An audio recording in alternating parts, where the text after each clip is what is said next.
Hello friends, welcome back to the my new video guys and my YouTube channel guys. Today friends we are going to talk about guys how can we connect earbud with our Poco phone. Friends, you have your earbuds and friends you want to connect with your phone. So friends, how can you connect? Today I will show you in this video guys. So before starting video, friends, first of all go and subscribe the channel guys.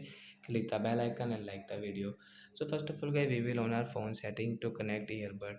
After on phone setting guys, click on guys your phone Bluetooth setting. Where we will on our phone Bluetooth and guys now we will take out our earbuds. So when you want to connect your one earbud guys, you want to connect guys your both of earbud. So guys take out your both of earbud and guys we will refresh. After refresh guys you can see earbud name. So I have guys TWS. I will tap here to connect.